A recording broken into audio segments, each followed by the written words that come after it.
Hola, ¿qué tal? Buenas tardes a todos. Eh, Bien, jóvenes, pues vamos a continuar con un tema nuevo. Vamos a seguir con el contenido de nuestro curso y de lo que vamos a comenzar a tratar en esta ya última parte de nuestro segundo parcial es lo referente al trabajo mecánico y energía.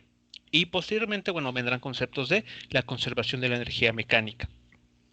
Bueno, para entrar un poco en contexto, vamos a analizar o vamos a recordar en todo caso algunas situaciones que en su momento ya habíamos descrito, pero utilizando la segunda ley de Newton.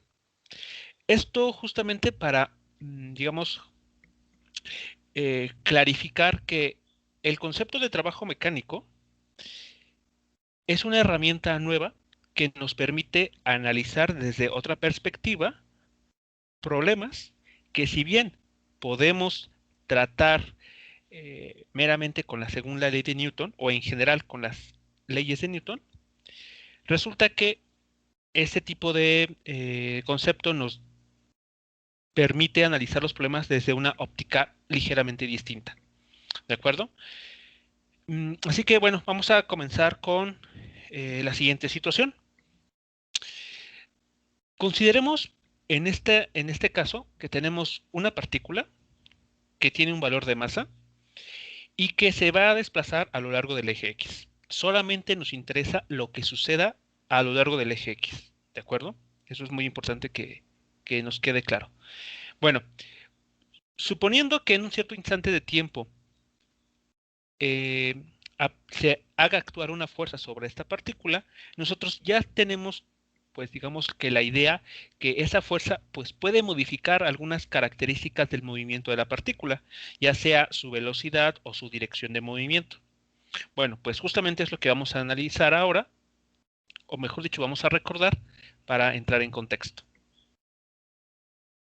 Bien, consideremos entonces que esta partícula representada por esta estructura en color verde se va a mover de izquierda a derecha, desde una posición x0 hasta una posición x1. Solamente nos interesan esas dos posiciones por el momento. Bueno, resulta que cuando la partícula que lleva inicialmente una velocidad p0 se le aplica, bueno, cuando pasa por el punto x0, se le aplica una fuerza, aquí mostrada en color azul. Una fuerza que para los fines de esta parte vamos a asumir que no es totalmente paralela al eje X, sino que tiene una dirección particular, ¿no? Dada por el ángulo teta. Por lo tanto, si bien el desplazamiento que va a experimentar la partícula es totalmente paralela al suelo, la fuerza está haciendo o tiene un ángulo teta respecto a esa dirección. Bueno, como nosotros ya sabemos, analizando esta misma situación desde el punto de vista de la dinámica, es decir, aplicando la segunda ley de Newton, ya sabemos, o lo que esperamos es que cuando la veamos nuevamente la partícula pasando por la posición x1, su velocidad va a ser mayor en comparación a la que tenía cuando pasó por el punto x0.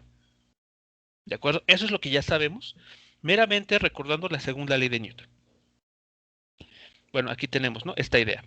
Como resultado de esta interacción, esperamos que la velocidad de la partícula sea mayor cuando pase por el punto x1.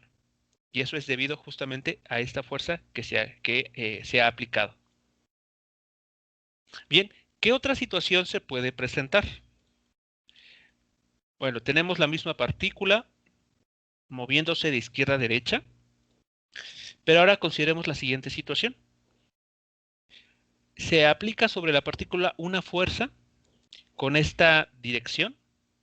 Vean que aquí tenemos lo que se conoce como un ángulo obtuso, un ángulo mayor a 90, pero menor a 180 grados. Bueno, supongamos que se presenta esta situación. Entonces, eh, la velocidad que registremos, ¿no?, que midamos cuando la partícula pasa por la posición x1, va a ser menor en comparación a la situación en el punto x0. ¿De acuerdo? Eso es lo que estaría sucediendo. Eso ya lo sabemos desde la segunda ley de Newton, ¿no? De hecho, si recuerdan, decíamos, ¿no?, que en esta situación la aceleración que genera esta fuerza en color azul es paralela o tiene una componente paralela a la dirección de movimiento. Por lo tanto, decimos que esta partícula se acelera. En el caso del inciso B, en esta segunda figura, lo que se está presentando es que la fuerza está generando una aceleración tal que esa aceleración tiene dirección o tiene una componente cuya dirección es la opuesta a la del movimiento. Y coloquialmente decimos, bueno, que la partícula está desacelerando, va perdiendo velocidad. Bien, pues creo que hasta aquí nada nuevo. Vean que todo lo que estamos diciendo hasta ahora tiene totalmente sentido y está 100% de acuerdo con lo que ya sabíamos de la dinámica de Newton. Bueno, un último caso que se puede presentar es el siguiente.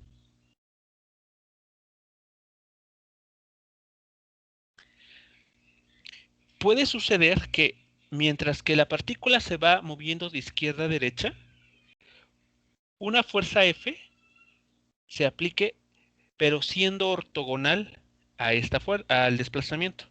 Es decir, hay un ángulo de 90 grados entre el vector velocidad o el desplazamiento y el vector fuerza. Bueno, en esta situación, si nos concentramos enteramente en lo que estaría sucediendo en el eje X, no nos interesa lo que sucede en el eje vertical, solamente en el eje X. Bueno, lo que estaría pasando entonces es que no habría ninguna aceleración en la dirección X. ¿De acuerdo? Por lo tanto, la velocidad que midamos en x1 será la misma que se haya medido en x0. Es decir, la velocidad permaneció sin cambios para esta situación concreta. ¿De acuerdo? Cuando la fuerza que se aplica o que actúa sobre una partícula es ortogonal a su desplazamiento.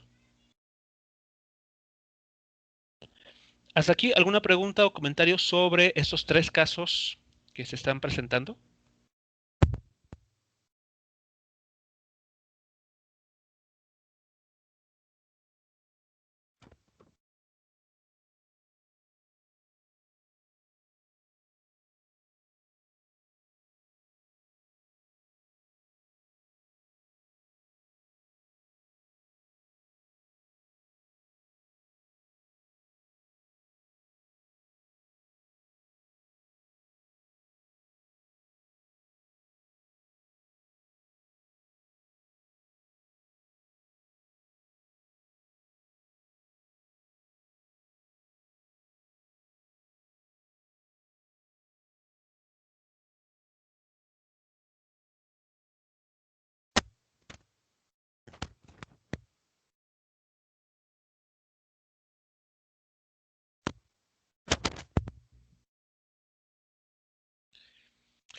Bueno, vean que estos tres casos, nuevamente, repito, quiero ser muy insistente en esta parte, ya los hemos tratado incluso con las leyes de Newton, ¿no? En particular con la segunda ley de Newton.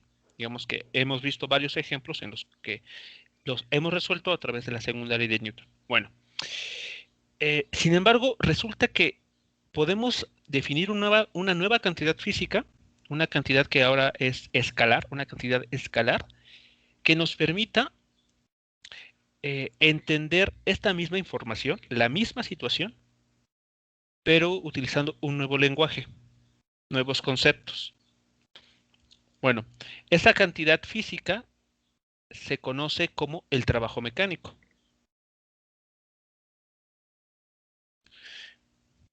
Aquí vemos que el trabajo mecánico, que es una cantidad escalar, lo recalco nuevamente, se determina mediante el producto escalar del vector fuerza y el vector desplazamiento. ¿De acuerdo?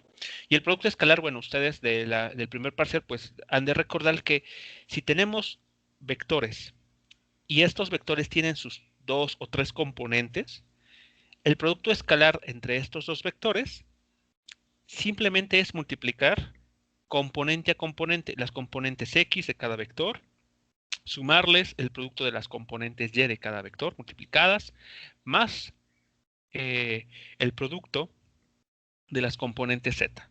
Y toda esa cuenta, todo ese resultado es simplemente un número real, que lleva por nombre el producto escalar. En este caso, cuando hablamos concretamente del vector fuerza y el vector desplazamiento, multiplicados escalarmente, lo que estamos obteniendo es una cantidad física llamada trabajo mecánico.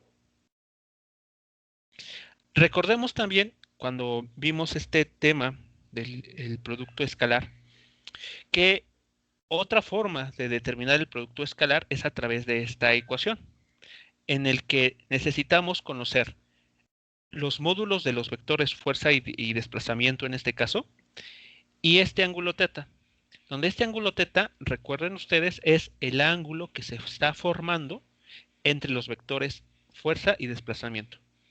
Este ángulo teta no es la dirección de un vector. Por ejemplo, piensen en esta situación.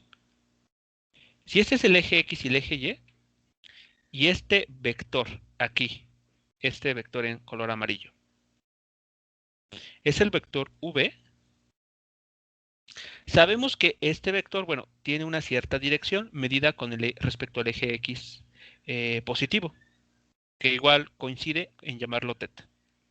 Y ustedes ya saben cómo determinar esa componente o ese ángulo, ¿no? Aquí tenemos la componente X, la componente Y. Y pueden, por ejemplo, calcular este ángulo a través de la tangente y estos dos catetos, ¿no? O estas dos componentes. Pero no es la situación que se nos está presentando aquí. Este ángulo teta, aquí mostrado, no es ese ángulo que nos indica la dirección, sino que es, por ejemplo, imaginemos que tenemos otro vector, un vector W. Pues el ángulo teta en este contexto es el que se estaría formando entre estos dos vectores. Es decir, este ángulo que tenemos aquí, teta, es este que está apareciendo aquí.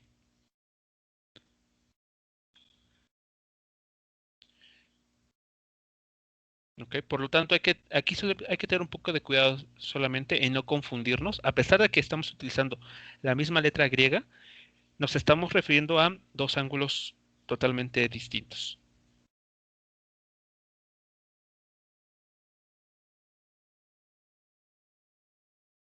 Bueno,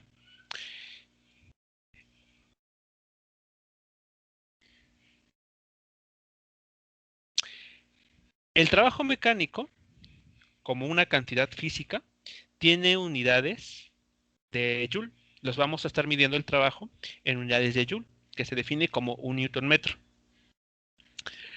Ahora, eh, resulta que como buen producto escalar, el trabajo puede tener signo, ¿de acuerdo? Puede ser positivo o negativo. Habíamos visto que en este producto nos devuelve un número real. Y ustedes saben que los números reales pueden ser enteros, pueden ser fraccionarios y pueden tener signo. Pueden ser números positivos o pueden ser números negativos. Lo mismo va a suceder aquí con el trabajo mecánico. ¿De acuerdo? Pero bueno, aquí, y justamente debido a este signo que tiene el trabajo mecánico, podemos nosotros interpretar varias cosas interesantes relacionadas justamente con los tres escenarios que acabamos de comentar. Lo que les indicaba, vamos a analizar estos mismos problemas, pero ahora utilizando una herramienta conocida como el trabajo mecánico.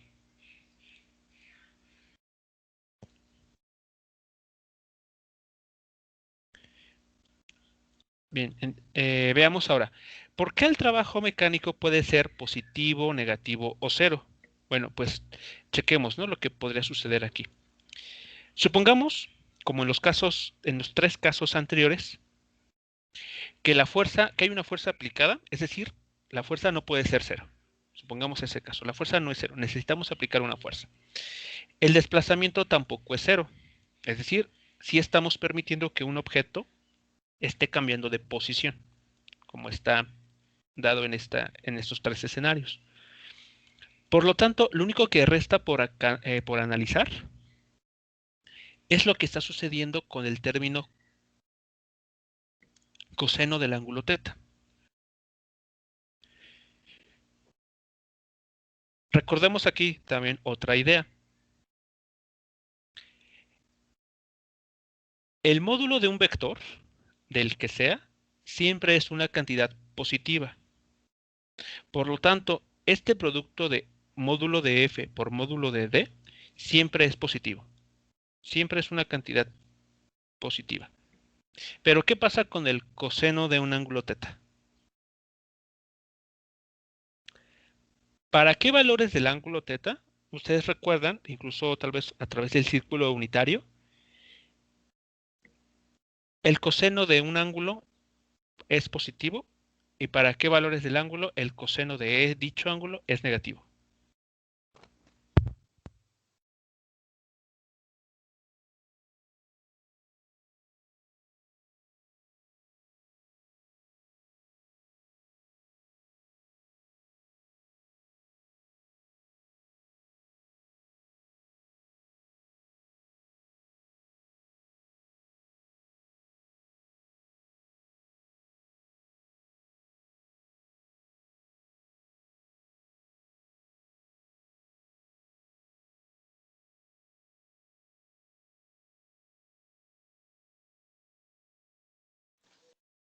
Para que sea negativo sería de 90 a 270.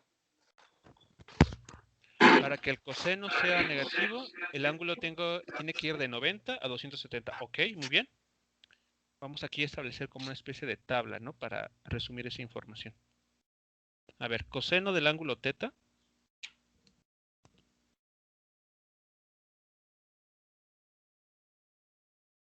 A ver, caso 1, que sea negativo.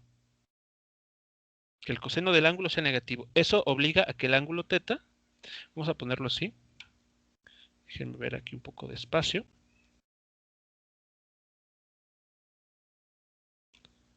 Ok, el ángulo tiene que estar entre 90 grados y 270 grados. Ok, muy bien. Para que sea positivo, para el coseno de un ángulo sea positivo, ¿qué tiene que pasar?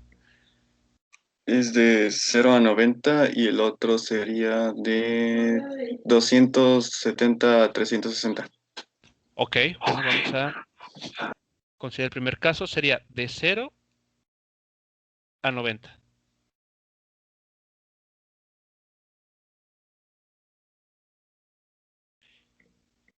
Y después de 270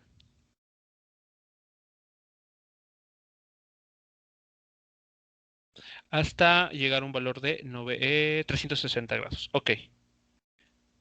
Bueno, realmente, de hecho, a ver, si recordamos también un poco del círculo unitario, a ver, vean aquí. Si tenemos un ángulo que esté que tenga este valor y le calculamos el coseno, ese mismo valor del coseno, lo que obtengamos, ese numerito, sería el mismo a que si el ángulo estuviese de esta manera.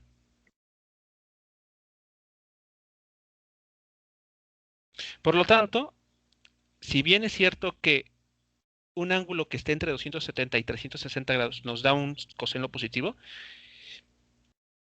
basta con conocer solamente la primera sección de 0 a 90 grados para ya tener los valores del coseno, porque si el ángulo se forma entre 270 y 360, estaremos repitiendo valores. No sé si esto está quedando claro.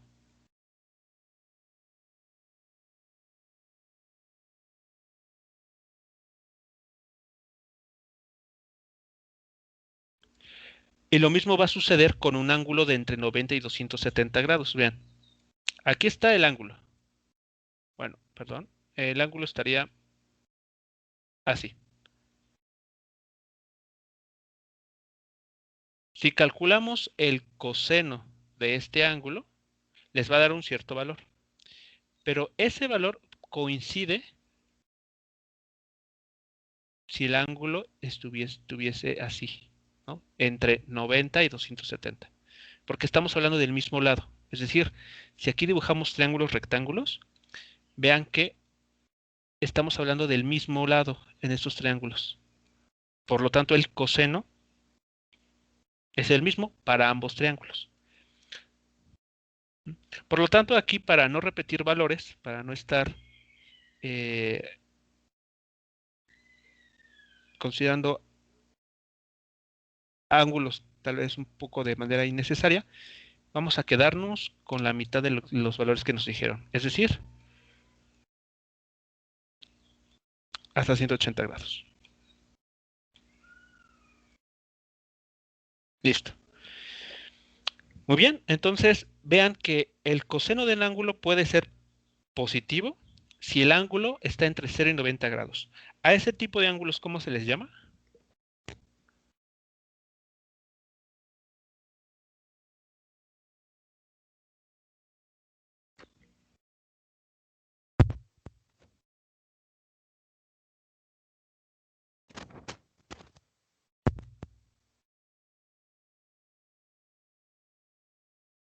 Cuando un ángulo está entre 0 y 90 grados, reciben un nombre, ¿no?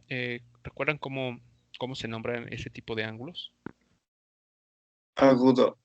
Exactamente, estamos hablando de un ángulo agudo. Por lo tanto, en resumen, el coseno de un ángulo agudo siempre es positivo. Y vean entonces, para ese caso, positivo por positivo, el trabajo mecánico es positivo.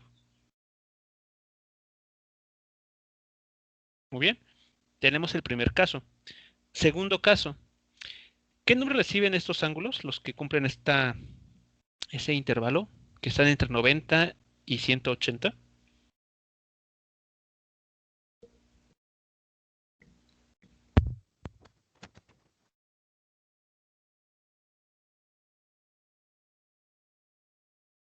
Ángulos obtusos.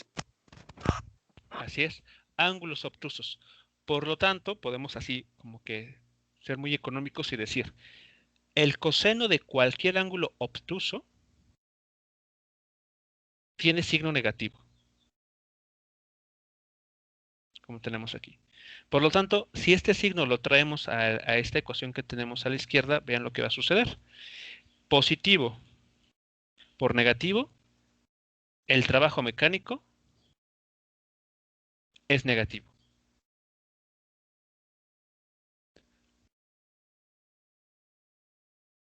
Vean entonces que todo depende, o sea, el signo del trabajo mecánico va a depender de cómo sea el ángulo que se esté formando entre el vector fuerza y el vector desplazamiento.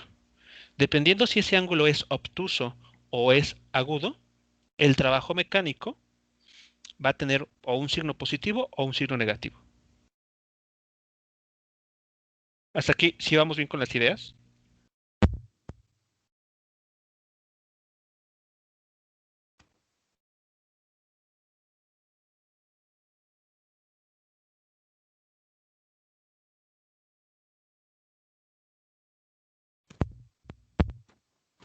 Bien, va a resultar que hay un tercer caso, ¿no? Un caso concreto en el que el coseno del ángulo sea cero. Y, y para que esto ocurra, ¿qué valores debe de tener este ángulo?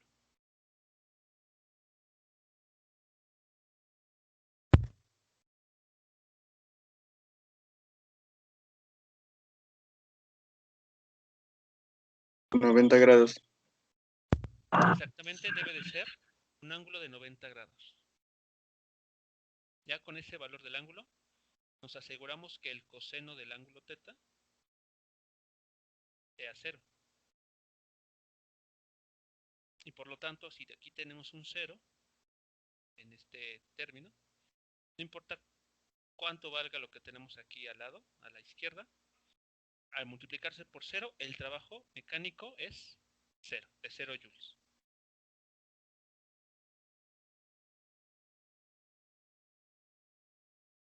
Así que pues el secreto del trabajo mecánico, el secreto en su signo, lo podemos ver que está íntimamente relacionado con este ángulo θ, ¿no? El ángulo que se forma entre el vector fuerza y el vector desplazamiento. Bien, pues podemos regresarnos a nuestros 3 casos previamente señalados y sin hacer ningún cálculo, podemos nosotros decir qué signo se esperaría para el trabajo mecánico en cada situación.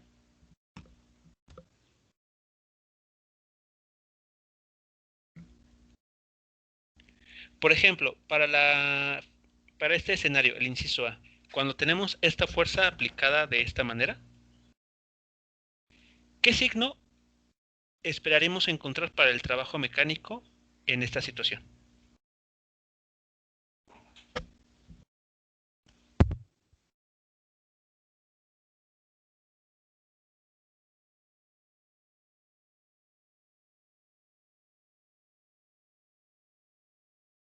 Sería positivo. Así es. Podemos notar, que, sin hacer ningún cálculo, que el trabajo mecánico en este caso, es decir, el producto escalar de la fuerza y el desplazamiento, tendría un signo positivo. Es decir, aquí el trabajo mecánico tiene que ser positivo.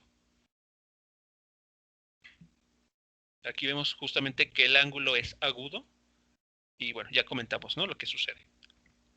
En la situación B,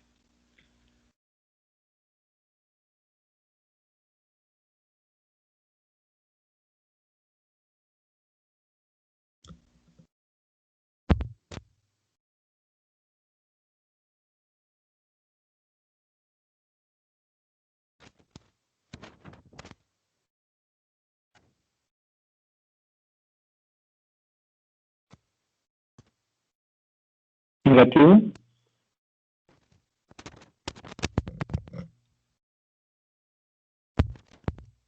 así es, va a ser negativo, porque si nos fijamos nuevamente en el ángulo que se está formando entre los vectores fuerza y desplazamiento, vemos que se trata de un ángulo obtuso. Hay un ángulo obtuso. Por lo tanto, por los comentarios que hicimos ya hace unos minutos, el coseno de este ángulo va a ser negativo. Y por lo tanto, el producto escalar o el trabajo mecánico va a ser negativo. Va a tener un signo negativo. Y en el último caso, ¿qué es lo que estaría sucediendo?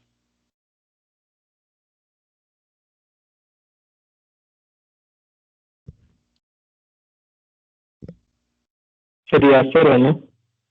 En este caso sería 0, porque vemos que el vector fuerza y el vector desplazamiento son ortogonales entre sí. Entonces aquí, sin hacer ningún cálculo, tenemos la certeza de que el trabajo mecánico va a ser exactamente de 0 joules.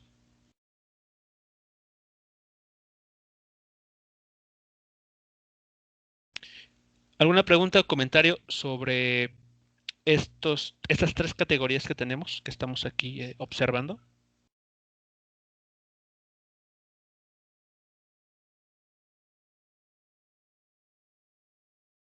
Creo que no, profe.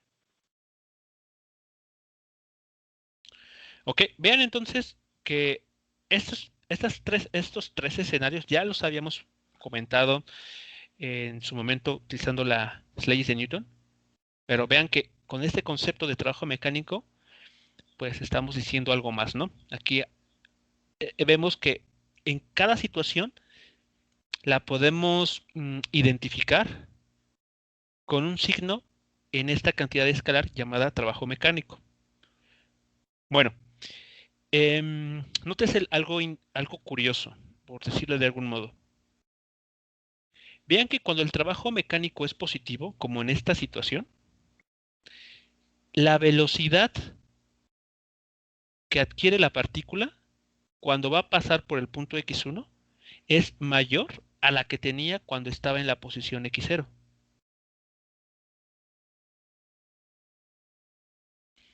Cuando el trabajo es negativo, podemos ver que la velocidad de la partícula en el punto X1 va a ser menor a la que tenía en la posición inicial, X0. Parecería una coincidencia.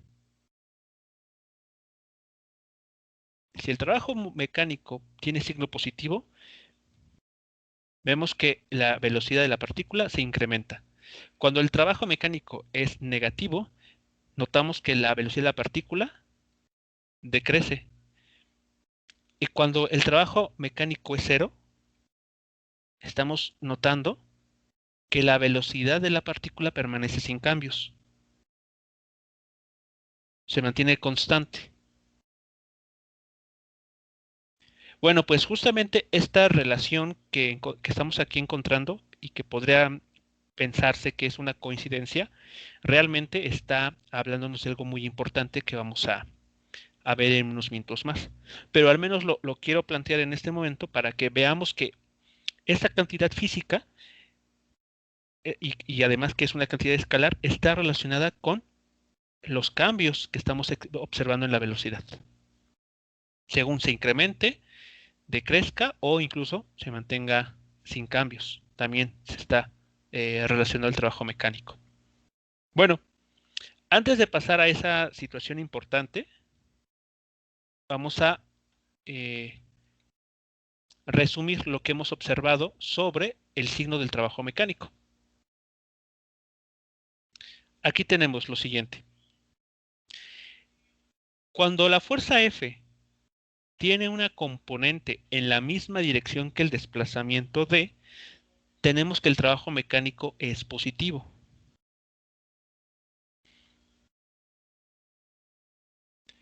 Esa es la situación que se está presentando en el escenario del inciso A. Es decir, tenemos el desplazamiento en esta dirección y la fuerza, por ejemplo, que tenga esta dirección, tiene una componente, podemos ver aquí, que tiene una componente en la misma dirección que el desplazamiento.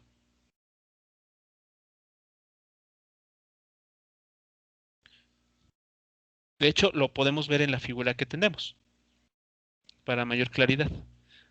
Vean, la fuerza F, al hacer su descomposición o al expresarla en sus componentes, podemos ver que esta fuerza tiene una componente en la misma dirección que el desplazamiento. Y vean que la afirmación que estamos haciendo es que cuando eso sucede, el trabajo mecánico es positivo.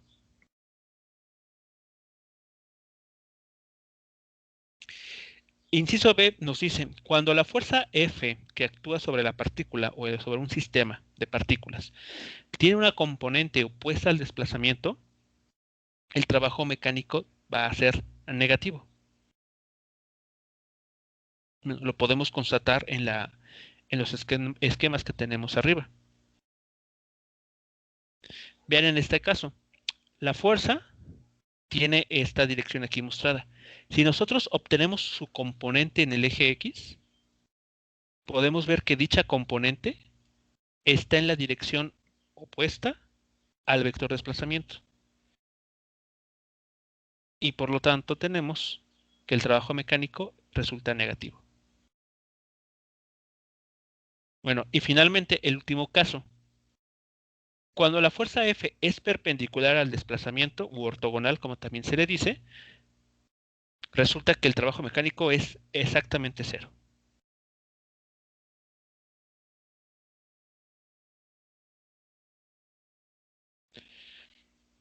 ¿De acuerdo? Por lo tanto, aquí ya tenemos otra forma de entender lo que acabamos de comentar sobre si el ángulo entre los vectores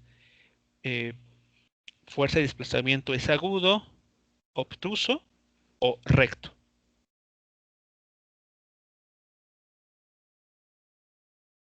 estos tres enunciados que tenemos en la pantalla, dicho de otra manera, nos están dando la misma información, ¿no? Nos están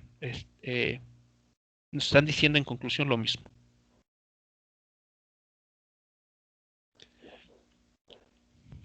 Bueno, todo esto que comentamos sucede cuando se aplica una fuerza, solamente una fuerza. Pero ¿qué pasará si sobre un sistema de partículas o sobre una partícula actúan múltiples fuerzas?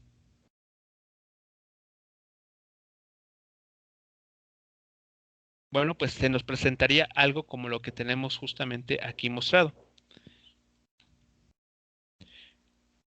La descripción es la siguiente. Si sobre una partícula actúan múltiples fuerzas, podemos aplicar lo que en su momento nosotros vimos en el primer parcial, que es la propiedad distributiva del producto escalar. ¿De acuerdo? Bueno, es simplemente que aquí es aplicar aquellos conceptos que vimos para resolver esta situación. ¿Qué pasará cuando sobre un sistema de partículas actúan múltiples fuerzas? Bueno, pues lo que va a pasar es que el trabajo mecánico total, debido a todas estas interacciones, se puede calcular como la suma de los trabajos mecánicos individuales debidos a cada fuerza. Y aquí está la demostración. Vamos a entenderla, ¿no? Vean, queremos el trabajo mecánico, obtener esta cantidad de escalar llamada trabajo mecánico para una partícula aquí mostrada en color azul, este pequeño círculo en color azul, que sabemos que se está desplazando siguiendo este vector en color amarillo. Por lo tanto, esperamos que la partícula, después de algún tiempo, termine pues justamente aquí, donde está este círculo punteado. Por lo tanto, nuestra idea es llevar esta partícula de esta posición a esta otra, a lo largo de la trayectoria en color amarillo. Pero como vemos, sobre esta partícula están actuando, bueno, en este caso tres fuerzas, ¿no? Para simplificar un poco la idea. Están aplicándose tres fuerzas nada más. Si recordamos lo que vimos en la segunda ley de Newton, hablamos del principio de superposición para las fuerzas, el cual nos decía que si sobre una partícula o sobre un objeto están actuando muchas fuerzas, lo que hacemos es sumarlas vectorialmente y encontrar lo que se conoce como la fuerza resultante. Por lo tanto, todas estas fuerzas, estas tres fuerzas, las podríamos simplemente representar o sustituir por una única fuerza que vamos a llamar la fuerza resultante. Y esta fuerza resultante tiene la información de todas las fuerzas individuales. Pues es justamente lo que estamos diciendo aquí. El trabajo mecánico, cuando tenemos múltiples fuerzas, se determina como el producto escalar de la fuerza resultante y el desplazamiento. Pero ahora, sabemos que la fuerza resultante realmente se ha obtenido al sumar vectorialmente todas las fuerzas que están actuando. F1 más F2 más F3 y el resto de fuerzas que pudieran estar existiendo. Bueno, pues justamente aquí en este paso del cálculo es que se aplica la propiedad distributiva. Sabemos que cuando tenemos, en este caso, varios vectores que se están sumando, el producto escalar actúa y empieza a afectar a cada uno de ellos. Por lo tanto, vean, tenemos F1.d. El siguiente término que no aparece aquí explícitamente sería F2.d. Después, más F3.d. Y así sucesivamente, hasta llegar a la última fuerza, ¿no? La fuerza enésima. Y esta fuerza se multiplica escalarmente con el desplazamiento. ¿Hasta aquí alguna pregunta con relación a este a ese desarrollo?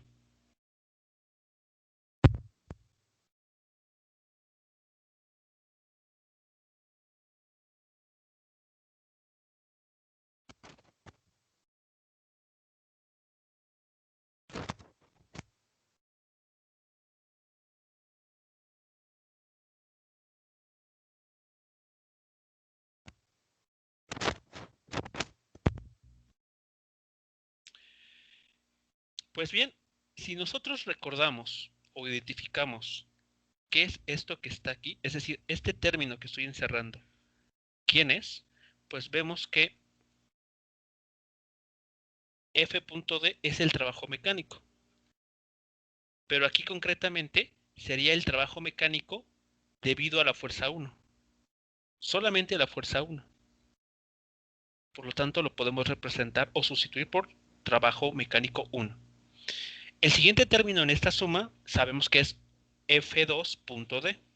Y ese término no es otra cosa más que el trabajo mecánico debido a la fuerza 2. Y así sucesivamente podemos ir sustituyendo hasta llegar a este último término, que justamente es el trabajo mecánico debido a la fuerza N. Y vean que esto que está aquí, bueno, en términos escrito en forma de suma, lo podemos simplemente escribir de esta forma, ¿no? Como una suma, el signo de suma, desde el trabajo mecánico 1 hasta el trabajo mecánico enésimo. Y listo, está nuestra demostración. Hemos demostrado que si sobre una partícula o sobre un sistema actúan múltiples fuerzas, tenemos dos formas de calcular el trabajo mecánico. La primera es, obtenemos el vector fuerza resultante y con ese vector hacemos el producto escalar con el vector desplazamiento, o calculamos los trabajos mecánicos debidos a cada una de las fuerzas y después simplemente los sumamos. Y no importa cuál método se decida utilizar, vamos a llegar al mismo resultado.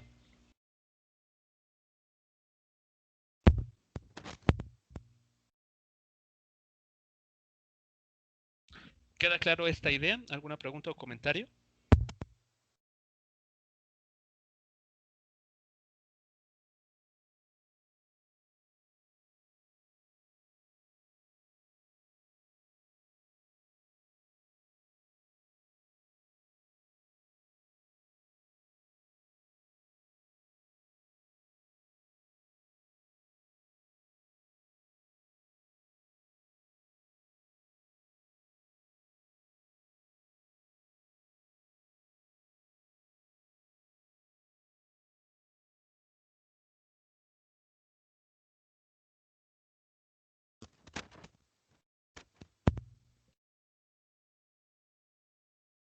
Pues bien, esa es la idea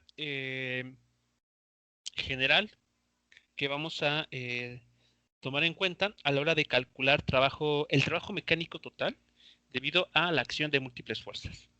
¿De acuerdo? Es una forma que podemos utilizar para determinar el trabajo en esas situaciones.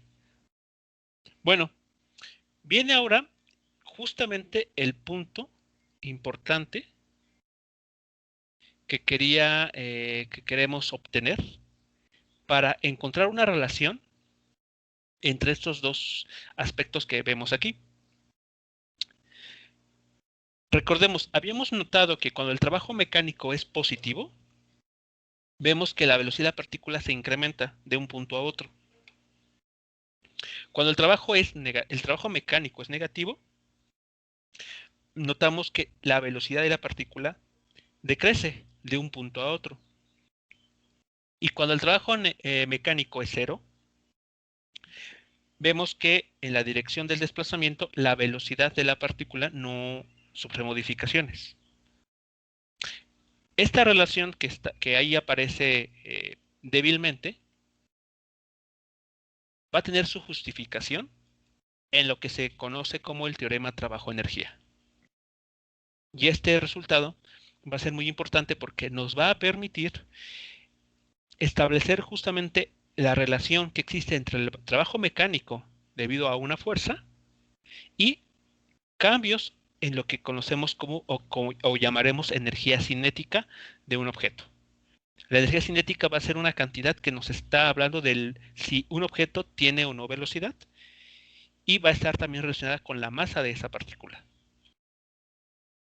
Bueno, entonces el objetivo de esta parte del día de hoy será establecer una relación entre el trabajo mecánico debido a alguna fuerza resultante o una fuerza neta y los cambios que podamos observar que tiene la partícula en su velocidad.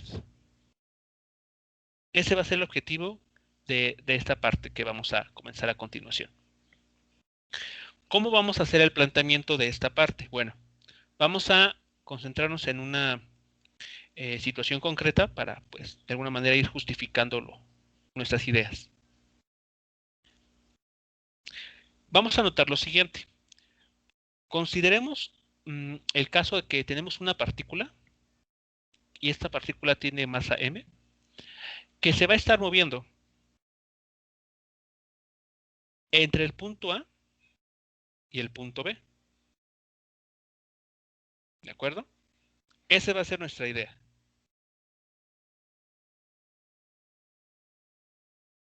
Por lo tanto, esta partícula va a seguir esa trayectoria, la que estamos marcando aquí, en color blanco.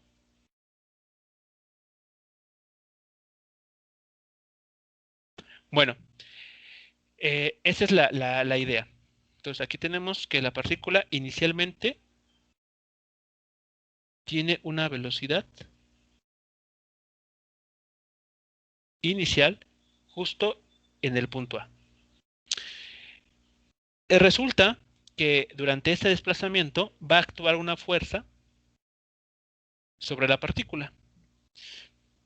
Pero para esto hacerlo un poco más general, vamos a asumir que dicha fuerza no es constante, como sucedió en estos casos, como en estas tres situaciones, que la fuerza se asumía constante. En esta nueva situación, vamos a asumir que la fuerza cambia con la posición. Es decir, tenemos una fuerza variable. ¿Y esto cómo lo podemos representar en la figura? Pues vean lo que está sucediendo. Cuando la fuerza actúa sobre la partícula en la posición A, tiene esta dirección y el módulo dado por este vector, ¿no? Cuando la partícula sigue avanzando, la fuerza F cambia. Podría cambiar de módulo y podría, como es en este caso, cambiar de dirección. Y para distinguirla de las anteriores, vamos a llamarla F6. La partícula sigue avanzando. Y por lo tanto, conforme va avanzando, va a aparecer, por ejemplo, la fuerza 7, la fuerza 8, una fuerza 9, hasta llegar a la fuerza 10. Estas otras fuerzas ya no aparecen explícitamente para, pues, digamos, no cargar mucho la imagen. Bueno, llegamos a esta fuerza, ¿no? A este punto en el que la fuerza toma la dirección que aquí aparece y toma un cierto valor de módulo. Bueno, la partícula sigue avanzando, se mueve cada vez más cerca del punto B, llega a esta posición aquí señalada, a esa posición, y en esa posición la fuerza que se le está aplicando ya también ha cambiado de dirección. Ya tiene una dirección distinta e incluso podría ser que ha tenido un cambio en su módulo, en su intensidad. Bueno, y así seguimos y la partícula por fin logra llegar al punto B. Bueno, esa es la situación que queremos analizar ahora. ¿Cómo podemos comenzar a analizar este problema? Bueno, como la fuerza F no es constante, y para hacer énfasis en este detalle, es que la hemos ido nombrando de diferente forma según vaya avanzando la partícula. Bueno, como eso está sucediendo, podemos hacer que el trayecto que está recorriendo esta partícula no sea ¿cómo decirlo? A ver, vamos a asumir ahora que el desplazamiento de la partícula de A a B lo podemos separar o lo podemos dividir en pequeñas secciones. Es decir, es como si fuésemos tomando pequeñas fotos fotos de pequeños instantes en los que la partícula se está desplazando. Por lo tanto, vean lo que está sucediendo aquí. Cuando la partícula se mueve a esta primera marca,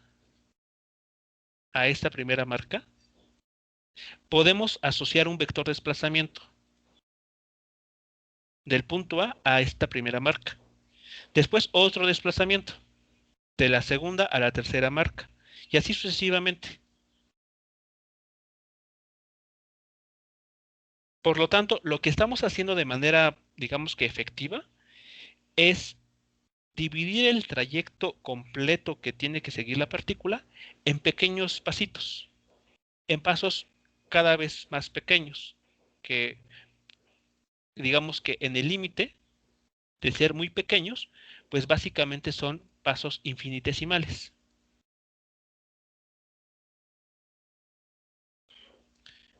¿De acuerdo? Y entonces es así como vamos a trabajar este problema. Para cada fuerza que aparezca, construimos un pequeño desplazamiento de la partícula. Y así, con cada una de ellas hasta llegar al punto B, a nuestro destino, digamos. Si se les pidiera a ustedes determinar el trabajo mecánico total para esta situación en específico, ¿qué es lo que podrían hacer? ¿Cómo podrían encontrar el trabajo mecánico en esta situación?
Profe, sería sacando el trabajo de el que está en el desplazamiento de R1 con la fuerza de R1 y así, y después posteriormente los sumaríamos.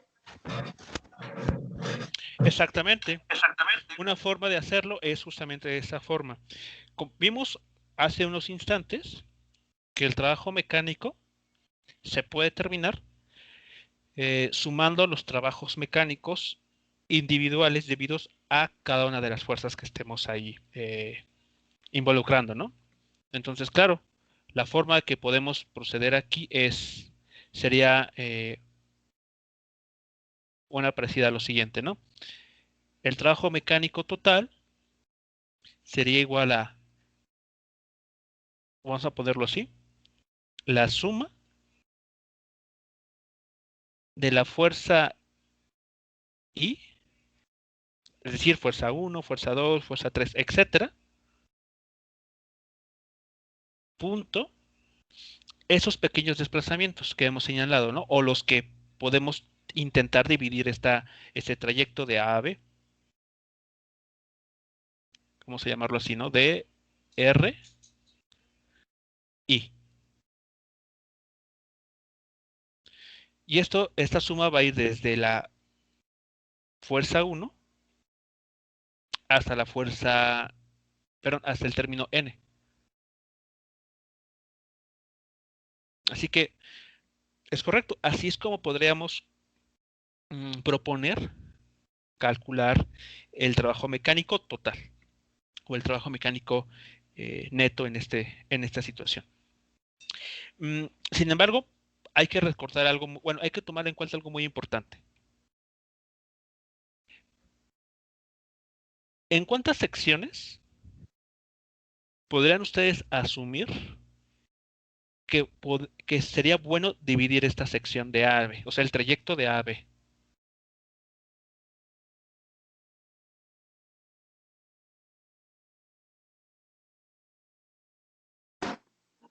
Infinitas. Y si es así, ¿qué, qué longitud correspondería a cada paso?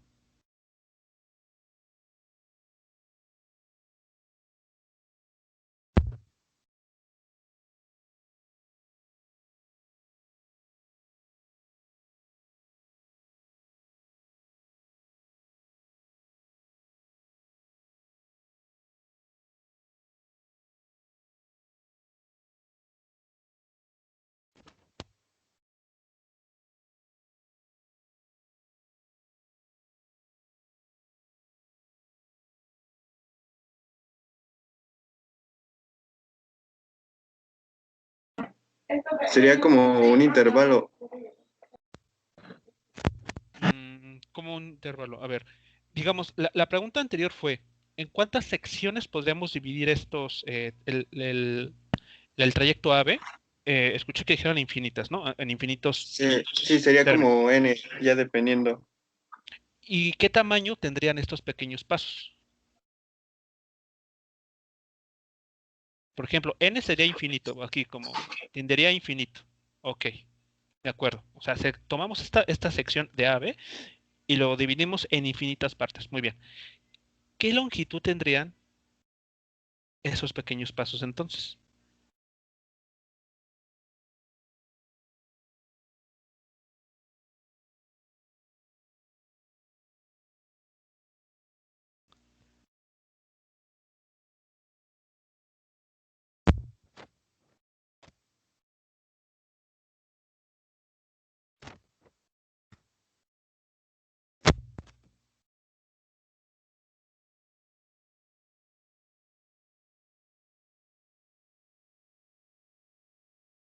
Nótese que esta idea, justamente esta idea de aumentar, a ver, lo que estaría sucediendo es lo siguiente. Estaremos dividiendo esta región de AVE en infinitas partes. Muy bien.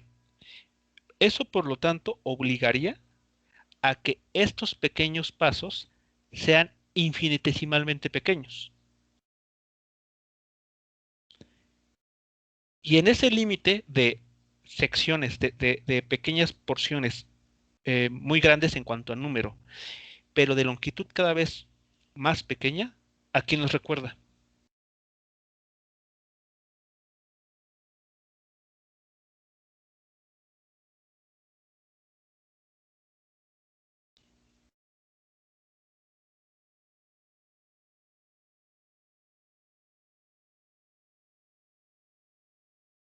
Esa idea que estoy tratando aquí de rescatar es ya conocidísima por ustedes.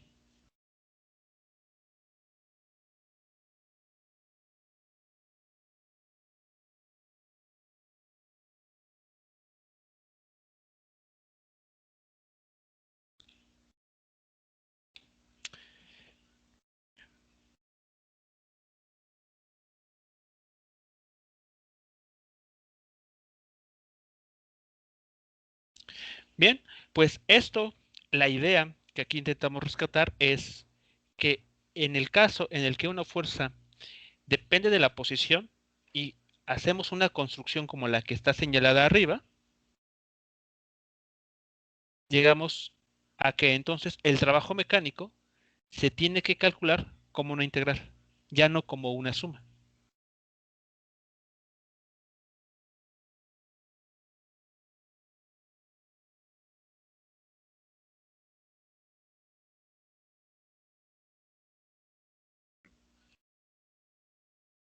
Si ustedes revisan, no sé, ya sea lo que es, los que están retomando nuevamente cálculo o los que ya lo tomaron, sea cual sea la situación, la integral se define como el área bajo una curva, ¿no? Y para calcular esa área, cuando la gráfica de la función no es una línea recta, no es plana en todo su intervalo, se construyen rectángulos, ¿no? Rectángulos cada vez más delgados, y entonces al hacer esos rectángulos cada vez más delgados, el número de pequeñas secciones en las que podamos dividir el dominio de esta función se vuelve infinitamente grande. Pues justamente es lo que estaría pasando aquí. Entre más dividamos, entre más secciones nosotros logremos dividir este intervalo de A a B, más pequeños van a ser los pasos que tendremos que ir dando. Y eso coincide justamente con la definición de una integral. Bueno, pues en resumen, cuando una fuerza no sea constante, sino que dependa de la posición, como podría ocurrir en muchos problemas o en situaciones más reales, el trabajo mecánico se calcula como una integral. Y una integral del producto escalar de f y un diferencial de posición. Este término se conoce como diferencial de posición. A ese nivel de su preparación, esta definición parecía un poco extraña porque estamos integrando un producto escalar. Sin embargo, este tipo de notación y lo que implica, ustedes lo verán posteriormente en cálculo vectorial. Así que bueno, aquí estamos adelantándonos un poco en cuanto a notación, pero la idea al final del día es la siguiente. Dada una fuerza que depende de la posición, la manera de calcular el trabajo mecánico es a través de la integral. Bueno, ¿cómo continuamos este procedimiento para encontrar la relación que estamos buscando? No hay que perder de vista eso. Estamos queriendo encontrar una relación entre el trabajo mecánico y la fuerza, perdón, y la velocidad o el cambio, mejor dicho, el cambio de la velocidad en una partícula. Bueno, nótese lo siguiente.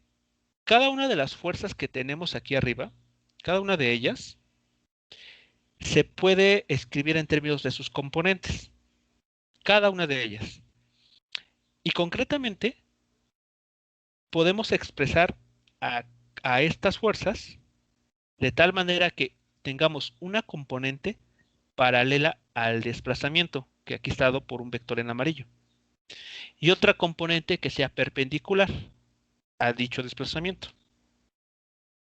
Y así, podemos ir haciendo esta separación, esta descomposición de cada fuerza en todas las que tengamos aquí, en todas ellas. Lo que estaríamos haciendo entonces es simplemente tomando la componente horizontal o paralela al desplazamiento, porque esa es la que va a contribuir al trabajo mecánico. Vean que la fuerza aquí en color verde, la que es perpendicular al desplazamiento, no va a afectar en nada el trabajo mecánico, porque como vimos arriba, cuando la fuerza F o una de sus componentes es perpendicular al desplazamiento, el trabajo mecánico debido a dicha componente es 0. Entonces no nos va a sumar ni a restar nada. Es decir, prácticamente podemos no tomarlo en cuenta. Y eso es lo que estamos haciendo aquí. Bueno, la integral a la que llegamos sería la siguiente. ¿Qué cambios estamos haciendo aquí? Bueno, como ya dijimos, la fuerza que vamos a tomar en cuenta es aquella que es paralela al desplazamiento. Pero por otro lado, si recordamos la segunda ley de Newton, sabemos que esta fuerza es igual a la masa por la aceleración.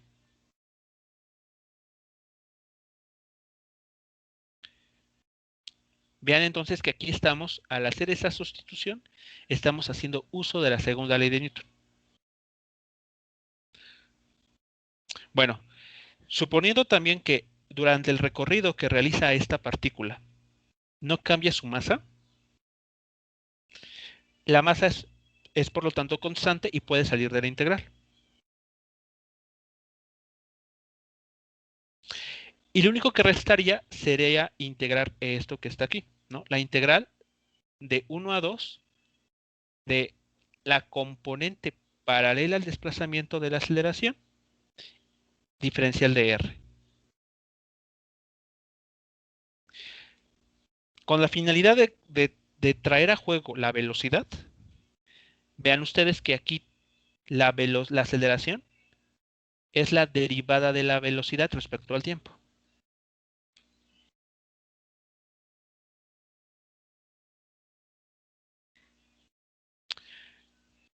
Bien, pues lo siguiente que hay que hacer en los cálculos es aplicar todo lo que ustedes conocen sobre cálculo diferencial. Concretamente, para poder trabajar o de resolver esta integral, debemos hacer uso de la regla de la cadena. Aquí no vamos a entrar en detalles en el sentido de escribir o qué significa la regla de la cadena, simplemente vamos a hacer uso de ella. Entonces, lo que básicamente hay que hacer es, o lo que nos permite la regla de la cadena es, dada esta derivada, poderla expresar de esta manera.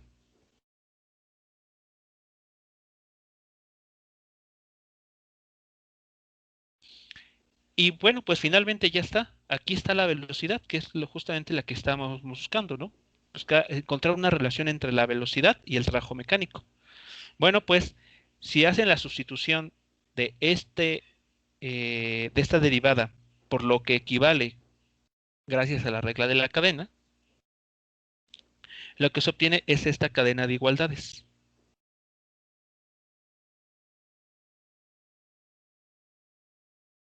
Aquí tampoco vamos a entrar en detalles en cómo se integra esto, porque la integral de estas ecuaciones son bastante fáciles, ¿no? No se requiere alguna técnica especial para resolver estas integrales. Lo importante es a lo que estamos llegando. Vean lo que estamos obteniendo. Estamos encontrando que el trabajo mecánico es igual a una diferencia de cuadrados de la velocidad.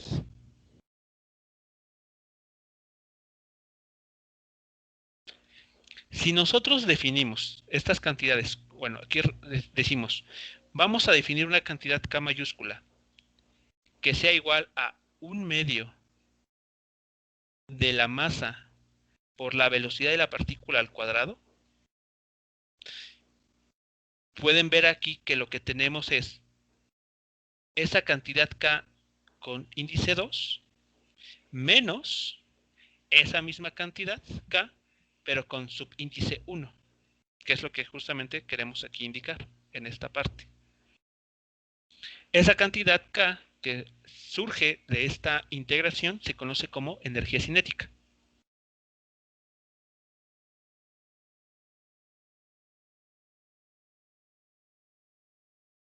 Y pues lo que estaríamos diciendo, sencillamente, después de todos estos pasos algebraicos, es que el trabajo mecánico está relacionado con el cambio en la energía cinética de una partícula o de un sistema de partículas. Ese es el resultado al que estamos llegando. Y este resultado va a ser muy importante porque justamente nos permite relacionar los cambios en la velocidad con el trabajo mecánico debido a alguna fuerza que se aplica sobre una partícula.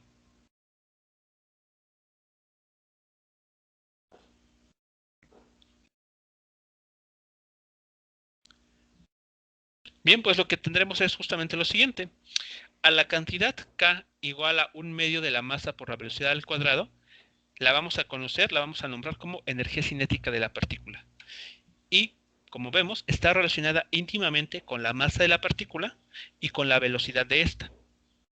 Bueno, de hecho, concretamente con el módulo de la velocidad. Porque, bueno, aquí realmente está escrita el módulo de la velocidad.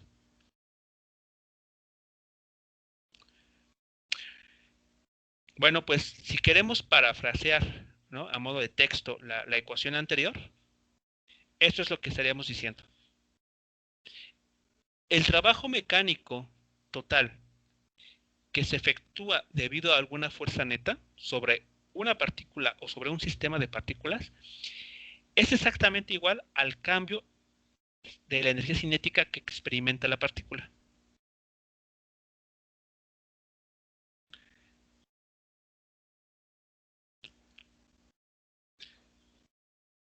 Si retomamos los casos que estuvimos viendo hace unos instantes, podemos concluir lo siguiente. Cuando el trabajo mecánico es positivo, decimos que hay una transferencia de energía hacia el sistema.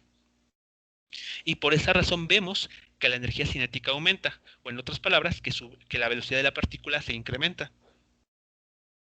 Cuando el trabajo mecánico, aquí se tiene que hacer una corrección.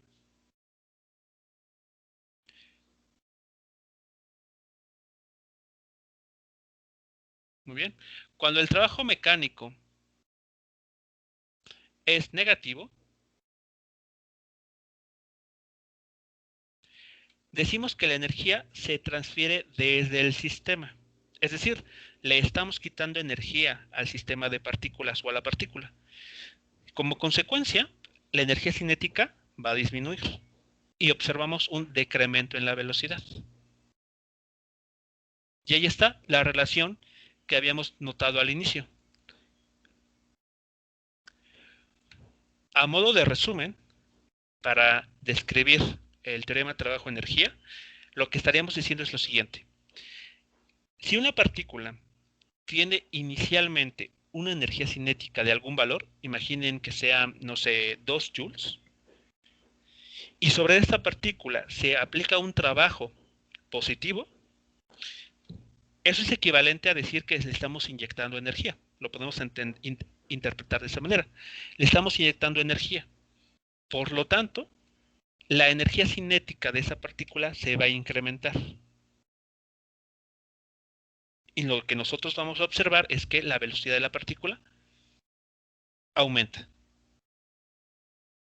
Por el contrario, si tenemos una situación en la que la energía cinética de la partícula tiene un valor concreto y se le realiza un trabajo mecánico con signo negativo, lo que estaríamos diciendo o interpretando es que a este sistema se le está quitando energía y como consecuencia, a un tiempo posterior, vemos que la energía cinética ha disminuido. Y eso se traduce también en un decremento en la velocidad.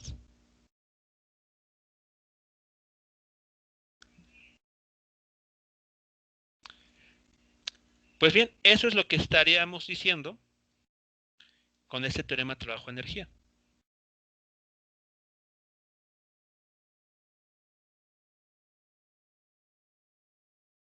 Así que en resumen, el teorema de trabajo-energía establece una relación entre el trabajo mecánico efectuado por una fuerza neta y los cambios en la velocidad que pueda experimentar dicha partícula o dicho sistema de partículas.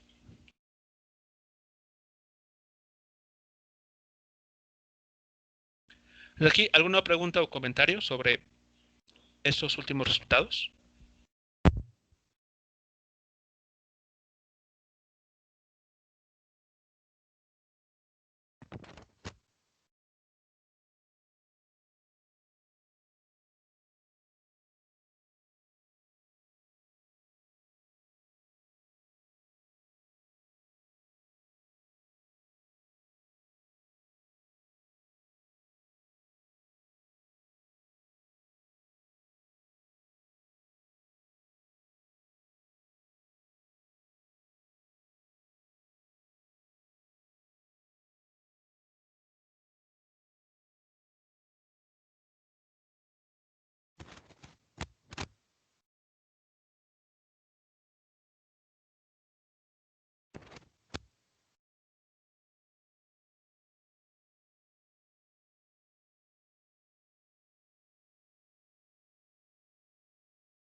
Bien, si no hay alguna pregunta o comentario, estaremos terminando nuestra sesión en este instante.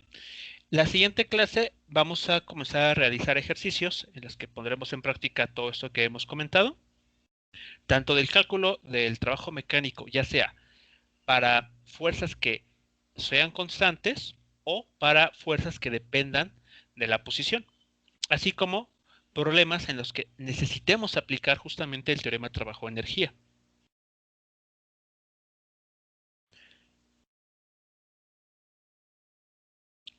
Ok, sobre la pregunta en el chat de qué libro vienen esos temas o este tema, pues en cualquiera de los libros que tienen en Classroom. Si ustedes han revisado, si han sido curiosos, si han checado el contenido de esos libros, pues en cualquiera de los textos que están ahí, ustedes van a encontrar este tema. De hecho, tienen justamente todo ese material porque en algún libro u otro les explican de mejor manera esos conceptos. Entonces, bueno, ahí ustedes, es al gusto de cada uno de ustedes cuál utilicen como libro de cabecera. Pero tiene todos los libros que están ahí en Classroom, viene este concepto de trabajo mecánico.